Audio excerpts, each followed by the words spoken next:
Ya, saya melihat Mas Umar di belakang tuh kayak keinget acara TV Trans 7. Lihatlah dan bukalah itu. Belum semangat Mas Umar nih. Mas Umar, kita ulang sekali lagi biar Mas Umar semangat. Bagaimana kabarnya pada pagi hari ini? Ya, oke. Ya, Kak Ais, jadi untuk pagi hari ini di hari ini kita harus mengawali dengan aura positif ya, yang bersemangat. Jadi bisa di-trigger dulu Kak Ais untuk semangatnya ya. Selamat pagi, pagi, pagi. Kalau Kak Faiz bilang selamat pagi gitu ya, jawabnya pagi meraih mimpi ya, dengan penuh semangat, dengan penuh excited. Oke? Siap semuanya? Oh, Kak Faiz, monggo dimulai. Selamat pagi. Nadanya gimana Mas? Selamat pagi ya gitu. Selamat pagi. Oke, luar biasa. Kan ya, kita udah bikin jargon ya. Sudah diskusi untuk bikin jargon, yaitu jargonnya adalah apa nih mata? Santri Al-Fatihah. Cinta. Tangannya gini ya.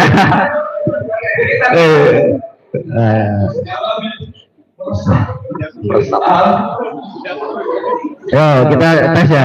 Ya, siap semua? Oke. Santri Al-Fatihah. Cinta Al-Quran gitu. Ini yang Iwan kaku ini ya. Masa gitu? Ya Iwan tuh lagi ya. Kalian biasanya kalau di belakang gimana? Jaga gitu kan biasa. Ya harus las ya. Kalau kita tes lagi ya. 1, 2, 3. Santri Al-Fatihah. Ya biasa. Ya udah coba kita waktu dulu guys.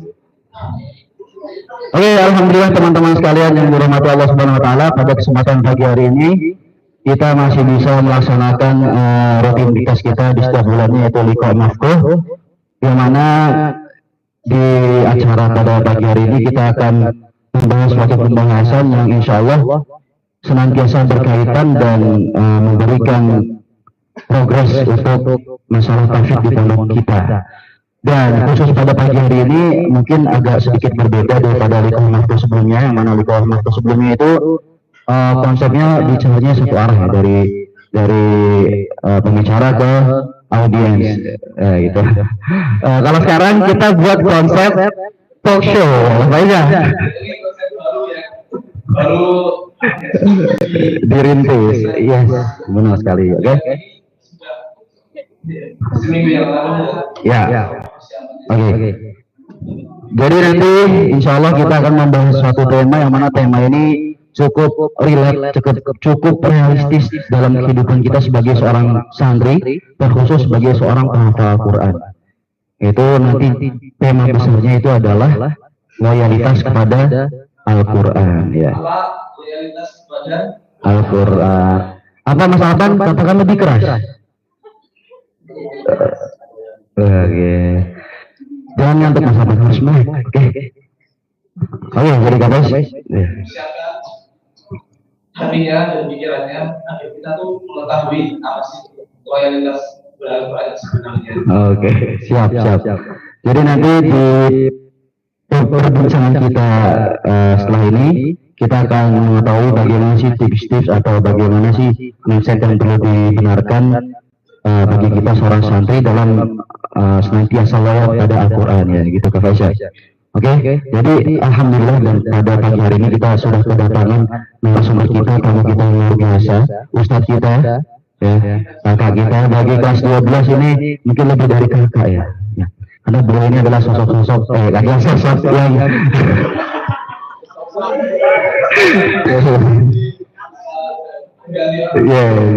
beliau ini adalah sosok yang sangat merindukan ketika kita mulai tersesat ya kawan-kawan ya. Ya, marilah kita sambut dengan takbir kepada Ustadz Nanda Putra LCSH MH. Allahu Akbar. Beri tepuk tangan yang meriah. Assalamualaikum Ustaz, bagaimana kabarnya Ustaz?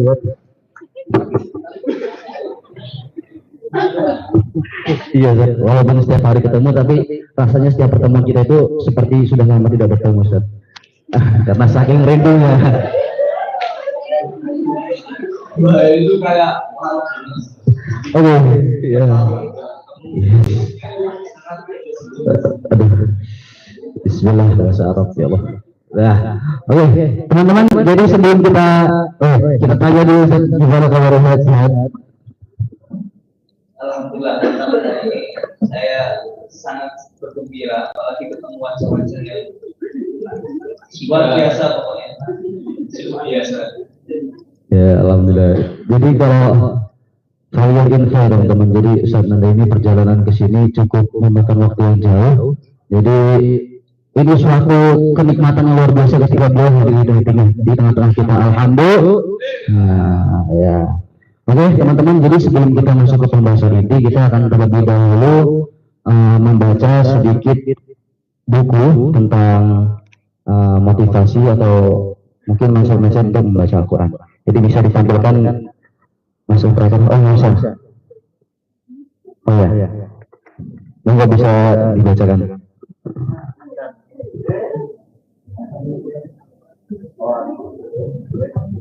Ya, jadi satria akan ditunjuk yaitu Hasan. Kami persilakan.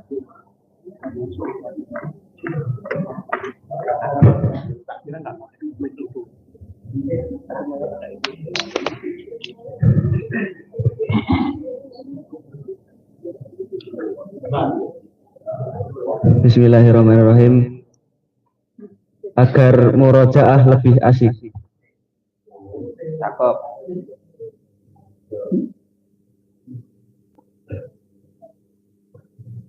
Jika penghafal Al-Quran tidak murojaah.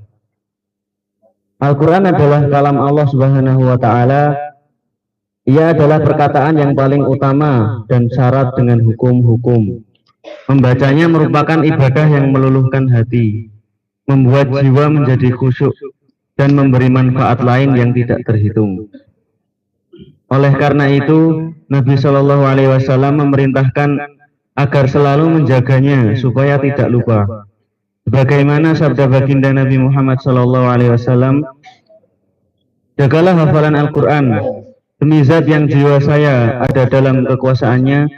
Sesungguhnya Al-Quran itu sangat cepat terlepas, melebihi lepasnya unta dari ikatannya. Riwayat Bukhari dan Muslim. Tidak selayaknya seorang hafiz atau hafizoh lalai dan lupa dari membacanya sehingga tidak maksimal dalam menjaganya. Seyogianya dia mempunyai wirid atau murojaah harian agar dapat menghindari dari lupa sambil mengharap pahala dan mengambil pelajaran hukum-hukumnya, baik yang berupa akidah maupun amalan. Kemudian kelanjutannya menurut pendapat para ulama, sesuai dari mana seseorang itu bermazhabnya tersebut dalam kitab Hasyiah As-Sawi yang berbunyi, maka kalangan mazhab Malik radhiyallahu anhu hukum menjaga hafalan yang lebih dari bacaan yang membuat sholat sah. Hafalan selain surat Al-Fatihah hukumnya sunnah muakkad, baik di awal atau selamanya. Melalaikannya hukumnya makruh. Sedang mazhab Syafi'i melalaikan satu huruf dari hafalan di atas tergolong dosa besar yang hanya dapat terlebur dengan bertaubat dan kembali menghafalnya. Tulisan ini bukan hendak menakutkan dan menjauhkan umat Islam dari kitab sucinya untuk menghafalkan ayat demi ayat dan surat demi surat. Tapi tulisan ini adalah sebagai pengingat kepada semua bahwa sesuatu itu ada resiko jika tidak dijaga atau dilakukan dengan baik. Dan dalam tulisan ini juga mengingatkan, bila ulama telah mengajarkan dan memutuskan agar umat selalu konsen dan mematuhi sesuatu hukum, maka ikuti dan dengarlah nasihatnya. Jangan sekali-kali membuat semau akal pikiran diri kita. Teringat akan wejangan Ustadz bahwa Al-Quran itu suci dan hanya mau melekat di hati orang-orang yang suci, atau selalu berusaha menjaga kesucian diri dari dosa dan kesalahan. Al-Quran itu sensitif dan sangat cemburu ketika ia tak lagi jadi prioritas dan tidak dijaga dengan baik. Hafalan yang benar-benar lancar tanpa cacat akan sangat terasa nikmatnya ketika kegiatan murojaah atau mengulang hafalan. Lalu, bagaimana seandainya yang terlupa tidak hanya 1 atau 2 ayat, tapi 1 atau 2 juz bahkan lebih? Seakan-akan hafalan tersebut hilang visualisasinya dalam memori saat lisan tak lagi bisa melantunkannya secara refleks. Maka cukuplah itu sebagai tanda bahwa ada yang salah dengan perilaku kita. Ada yang salah dari manajemen waktu dan kesibukan. Ada malam yang mungkin sering terlewatkan dari kegiatan menjaga Al-Quran. Ada hati yang sering terlenakan. Ada frekuensi murojaah dan tilawah yang tak berimbang. Dan mungkin ada dosa dari kesalahan yang dilakukan. Mari evaluasi diri dan segera lakukan perbaikan bagaimanapun caranya agar Allah mengembalikan lagi kepercayaannya pada diri kita. Karena menghafal adalah sebuah proses perjuangan, ia tidak mungkin bisa diperjuangkan dengan ala kadarnya. Kenapa berjuang itu manis? Karena ada niat yang harus senantiasa diluruskan dan diperbarui. Ada pengorbanan yang harus terus dilakukan. Juga ada cinta yang selalu meminta untuk dibuktikan. Sekian.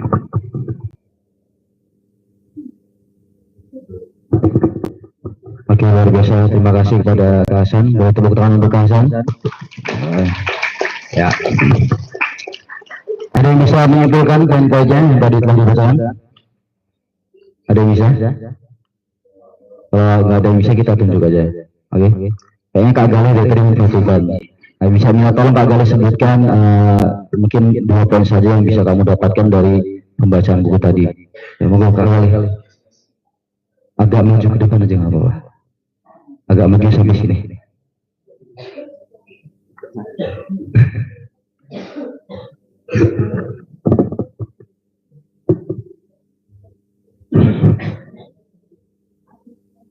Pertama itu murojaah.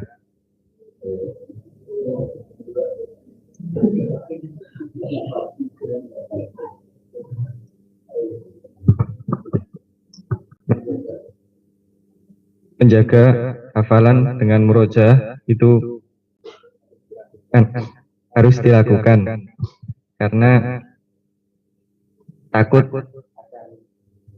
hafalan itu hilang dan dapatkan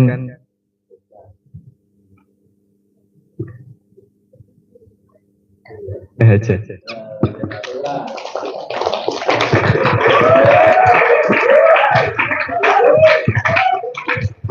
Oke, terima kasih Kak Gali. Oke teman-teman, jadi yang tadi itu lumayan berkaitan dengan pembahasan kita yang akan kita bahas pada pagi hari ini bersama Ustadz Anda. Dan begitu langsung saja kita masuk ke pembahasan inti.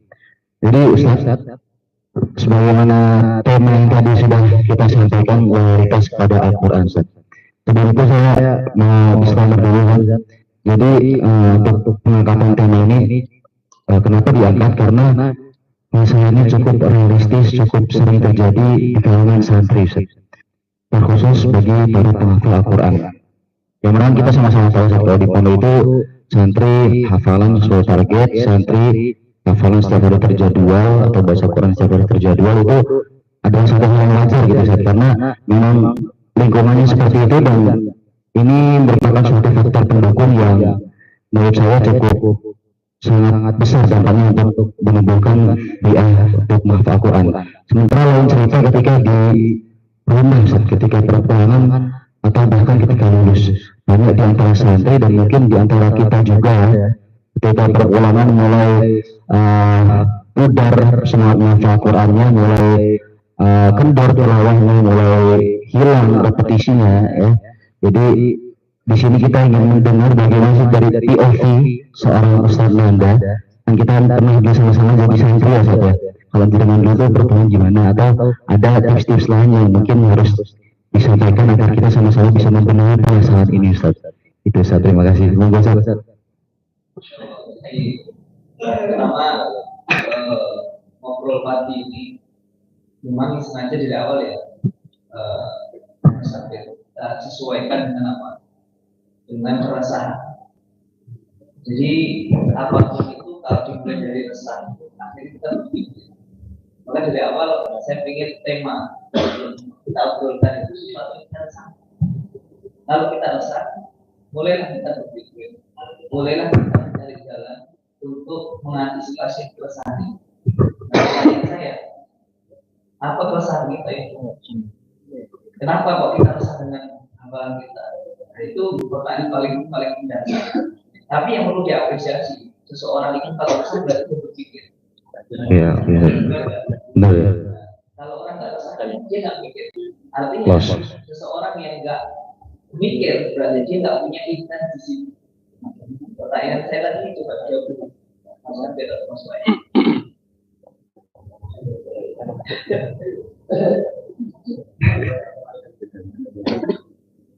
Ya sebenarnya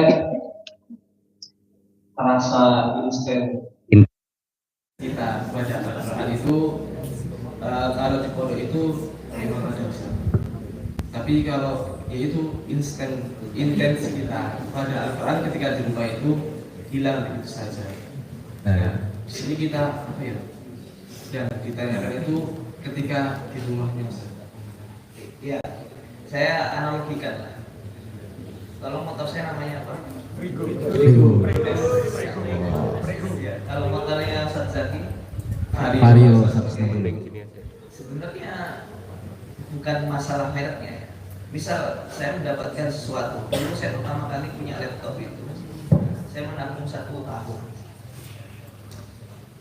Saya kumpulkan 1 rupiah, maksudnya beberapa tabungan dari saya kerja, dari saya mencari uang, sehingga dalam 1 tahun itu saya ingat di tahun 2016 pertama kali saya beli laptop itu. Alhamdulillah itu sangat senang sekali. Nah itu saya dapatkan sangat lama tuh. Kalau 1 tahun ya rata 10 sampai 12 bulan. Nah karena saya mendapatkannya dengan sangat sulit, kemudian laptop itu menjadi sesuatu yang sangat antik bagi saya. Akhirnya di titik itu saya menjaganya. Dari sisi apa menjaganya? Pertama, misal kita carikan cash yang kuat sehingga minimalisir kerusakan bila jatuh. Saya kasih itu namanya kayak yang di layar itu namanya apa? Pelindung layar. Yang progres. Ya, sampai guard untuk di luarnya. Karena kita tahu mendapatkan laptop itu sangat sulit.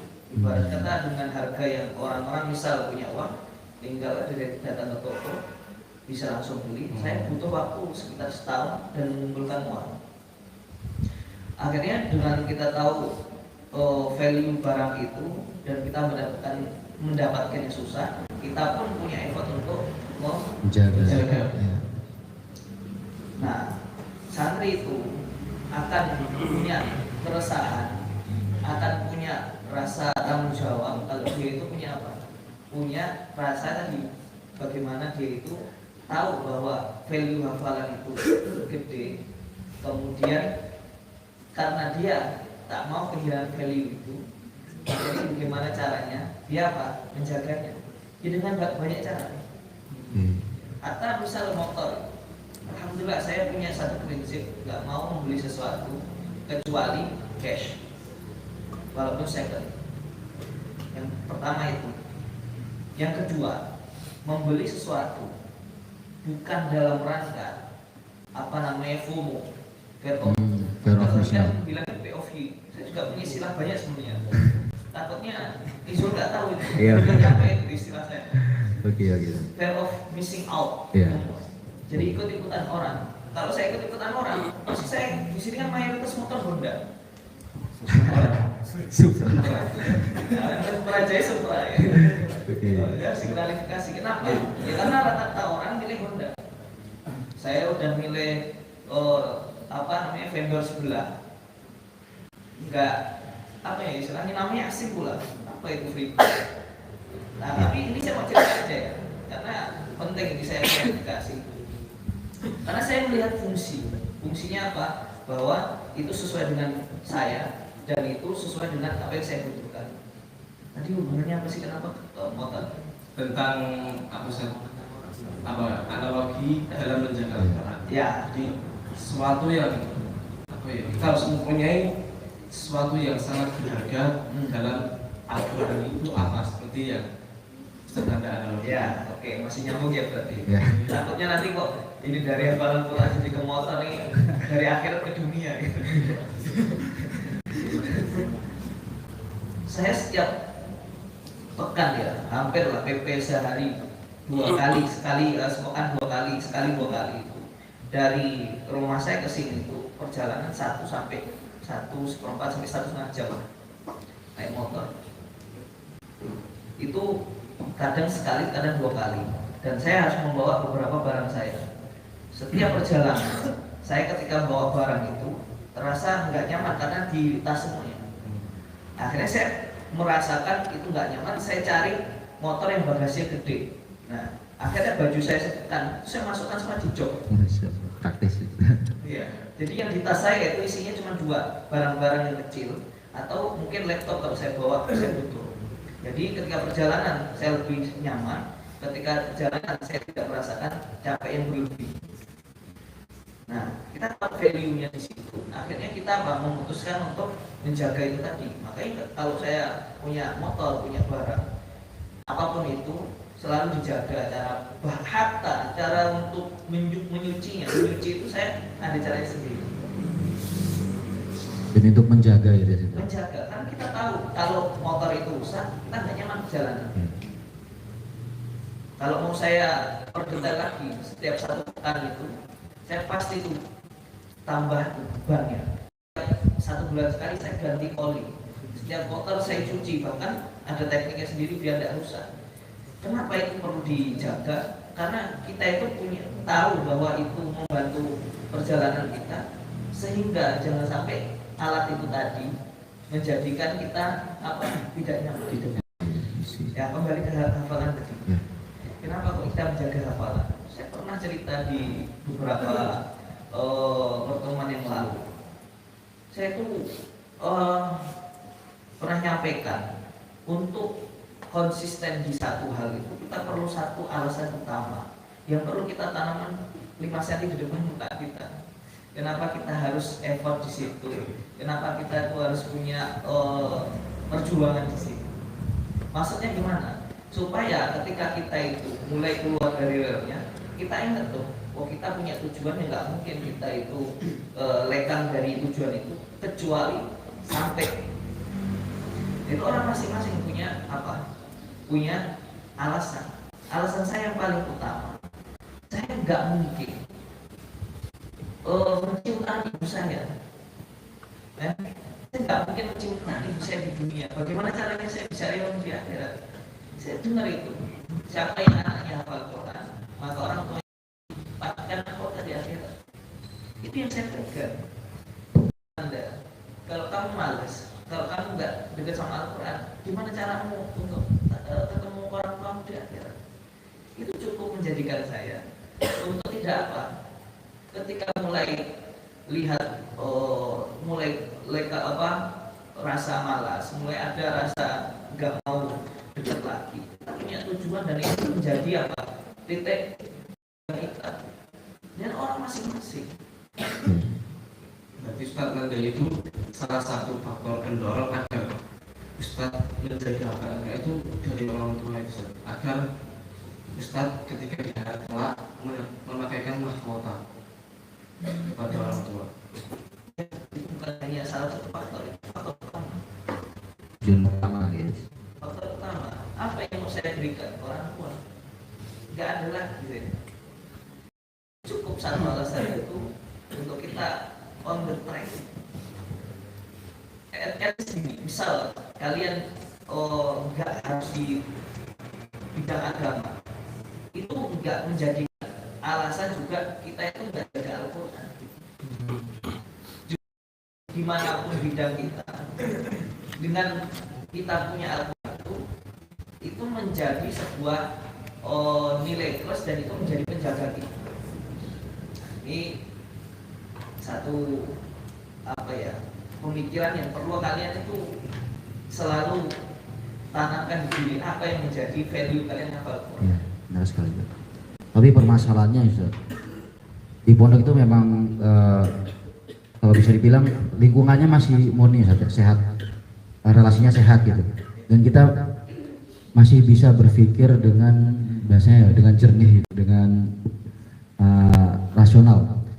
Dan ketika dengar nasihat seperti ini, kita memang berpikir, wah kita mau apa untuk orang tua, kita mau untuk banyak sekali. Dan bahkan saya di pondok itu selalu ingat perkataan jenengan yang sampai sekarang saya jadikan pegangan untuk masa depan saya.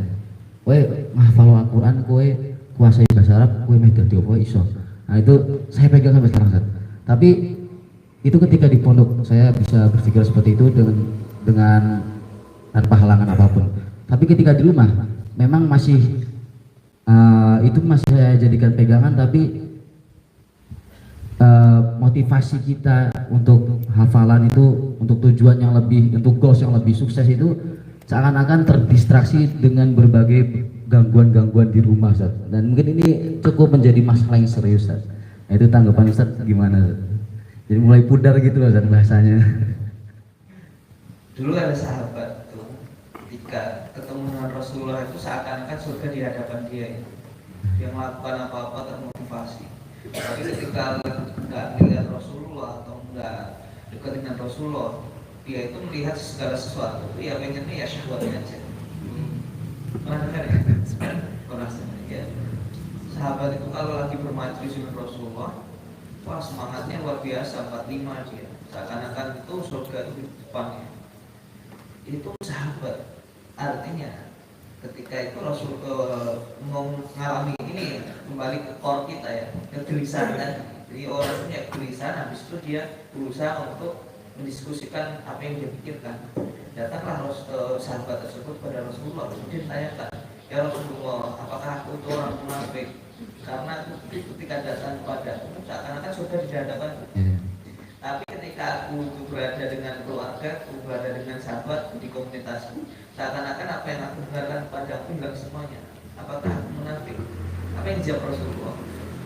Yang dijawab Rasulullah adalah, kalau seandainya kamu itu bisa lempeng 100%, berada di jalan kebenaran tadi, dan tidak pernah memikirkan yang lain selain itu, misalnya malaikat itu menyalami kamu.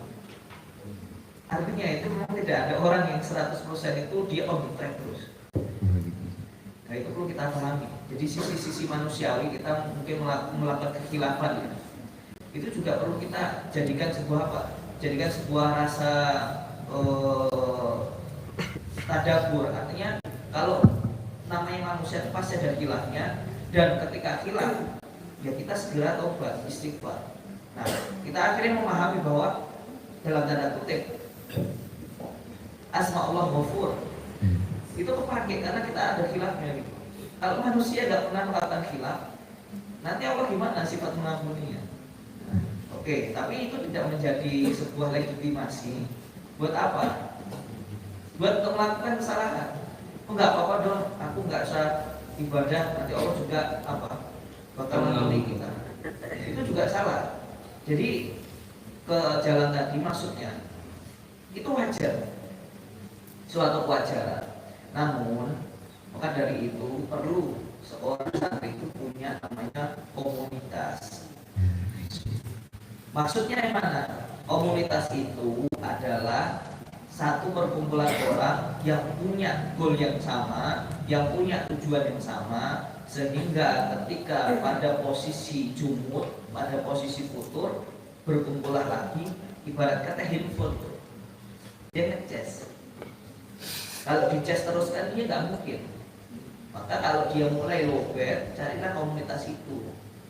Makanya jangankan santri, asal itu setiap pekan ada komunitas, ada majelis ilmu, namanya Majelis Al-Wajiz yang sekarang mungkin udah nggak Al-Wajiz lagi. Sudah selesai kitabnya. Meskipun kita setiap Senin itu ya gitu, ada yang datang, ada yang enggak, itu wajar. Dalam arti seperti itu, yang pusat pun itu butuh komunitas.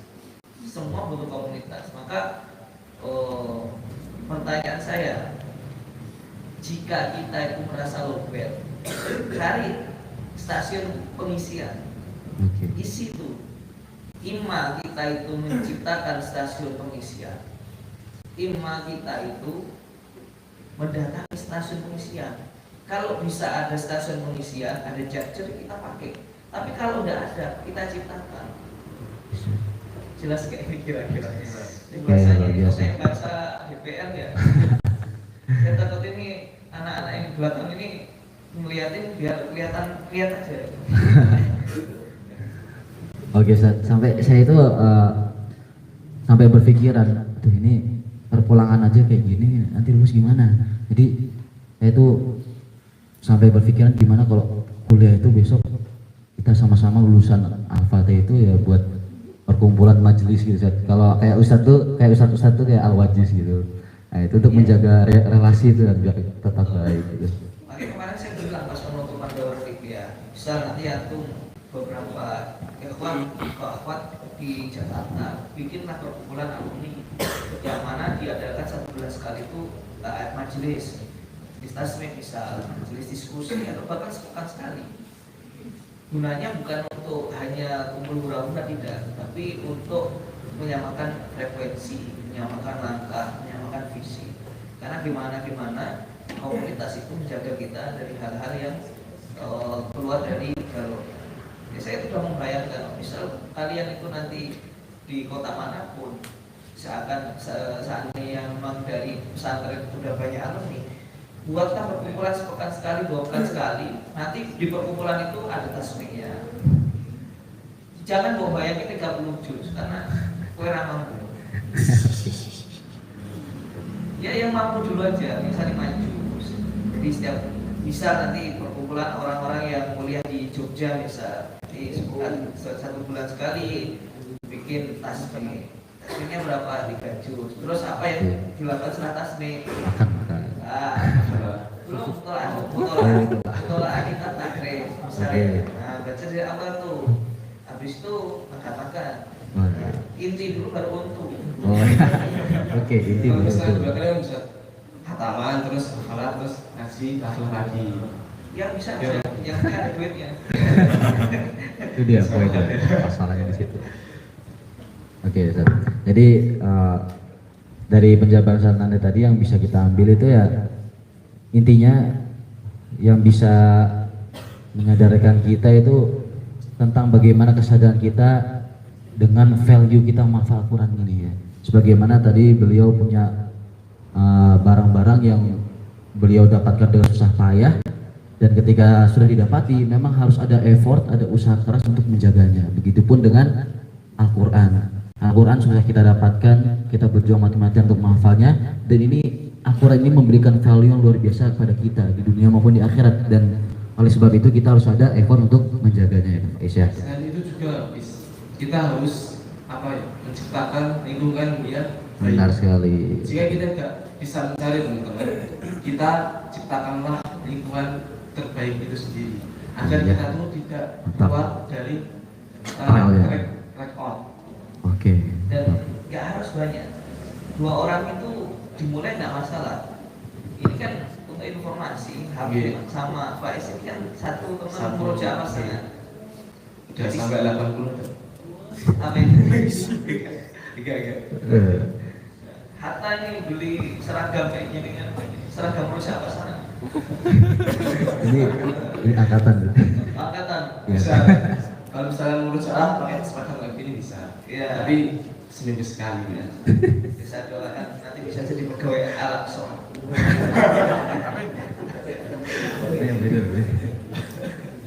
Saya ingat dulu itu di Libya, di Koah. Mungkin ya doakan aja semoga kelas 12 ada rezeki bisa ke Libya Februari besok. Amin ya Allah. Kalau yang belum liburan bayar. Oke. Ya. Jadi itu di Koah itu dulu saya pernah punya kakak kelas. Kakak kelas itu setiap bakda dars. Jadi Libya itu masuk setiap hari jam 7 sampai jam 12. Bayangin ya Ustaz. yang jam pagi. Jam pagi. Walau sekarang masih ada jam sore atau tidak? Karena gedungnya udah nambah. Oh, kayak saya sendiri nih, saya tinggal di Depok.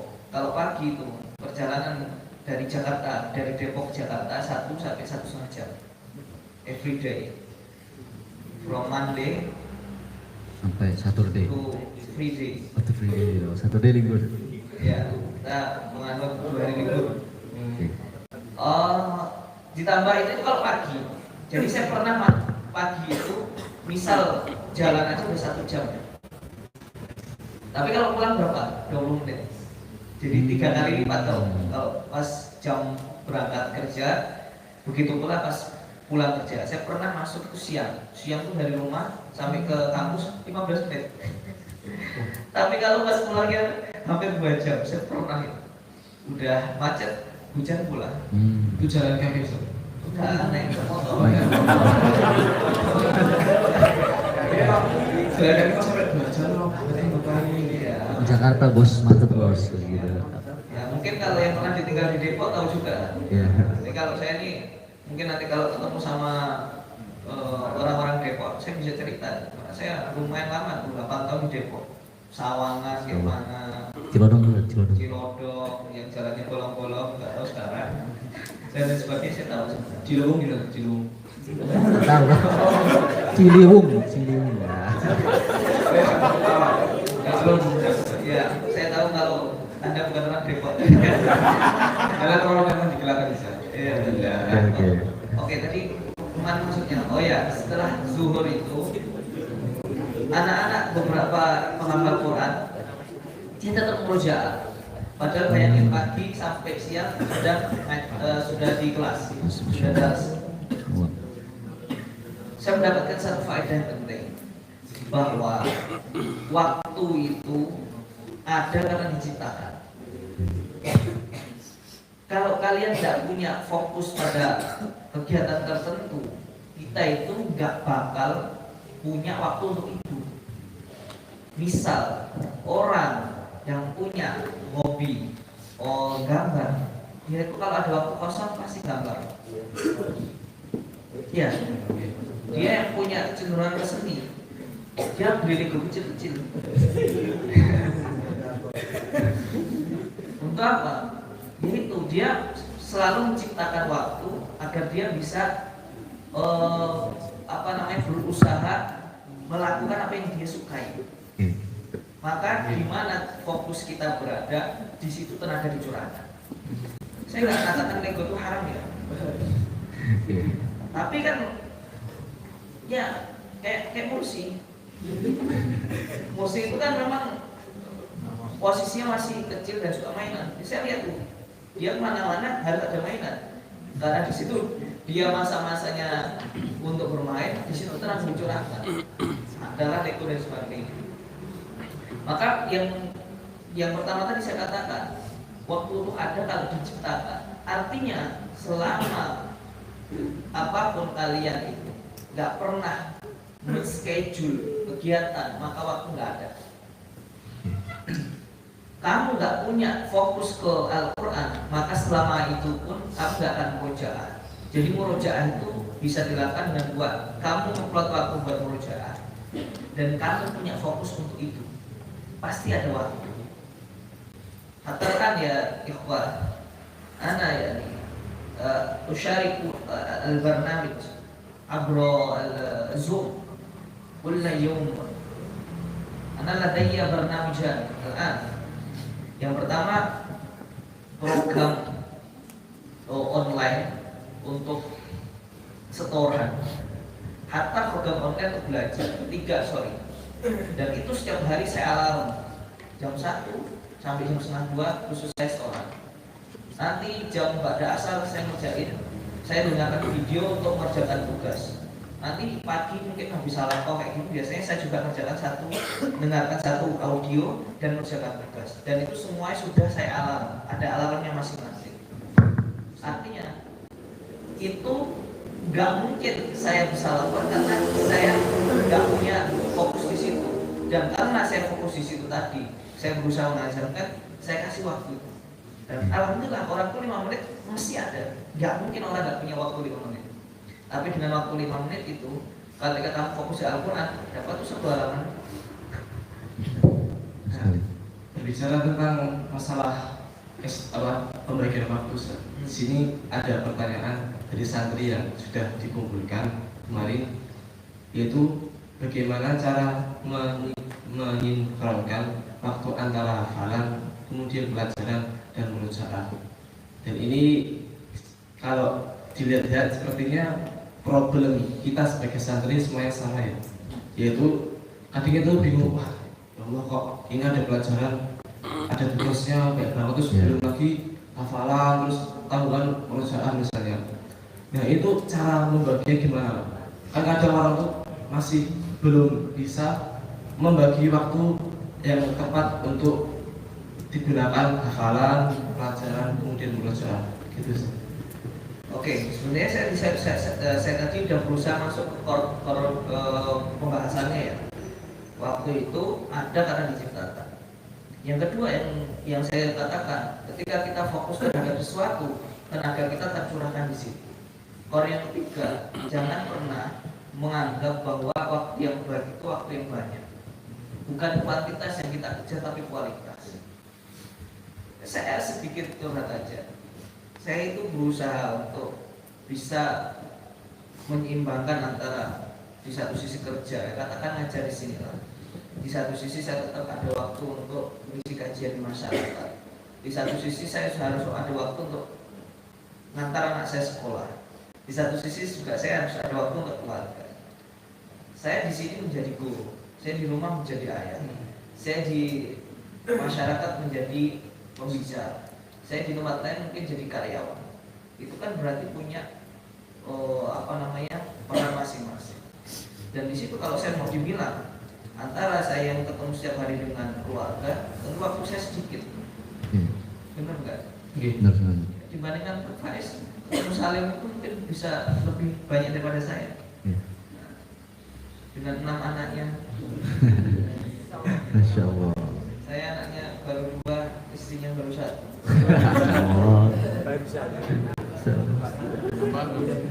Bisa dilanjutkan ya. Itu kan ketemunya jarang-jarang. Tapi itu tidak menjadi sebuah alasan bahwa kita tidak punya kualitas.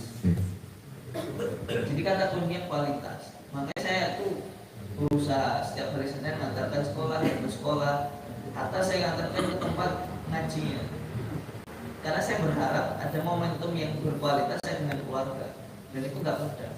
Begitu pula saya juga berusaha capek-capek tetap di malam, padahal malam mungkin masih zoom sampai jam 12, ada habis setengah 1. Di kelas pun berusaha untuk suaranya lantang dan berusaha memberikan yang terbaik, walaupun juga tadi dari pagi sudah ya dalam tanda kutip sudah kerja. Artinya di situ kata kuncinya, nggak semua itu kita harus berdasarkan kualitas. Pada akhirnya jangan pernah nyari motivasi, carilah konsisten. Dengan konsisten dan waktu yang kualitas, itu akan menciptakan suatu keajaiban yang kamu akan merasakan ke depannya. Jadi nggak perlu santri itu terlalu banyak motivasi. Motivasi itu ibarat kata itu adalah sebuah candu. Jadi semakin kamu itu menggantungkan sesuatu pada motivasi, semakin tinggi pula dosisnya, akhirnya tambah candu dan itu overdosis. Akhirnya nggak melakukan apapun. Karena pada akhirnya yang akan survive itu yang retak dari dalam, bukan retak dari luar. Yaitu motivasi diri itu lebih baik dari dalam sendiri, ditambah konsisten daripada menunggu orang itu menyemangati kita. Karena yang punya tanggung jawab itu diri kita, bukan orang lain. Jelas betul. Ya, jadi selain yang tadi jenengan sebutkan untuk tips kita dalam tadi mengatur waktu di pondok ya Ustaz ya.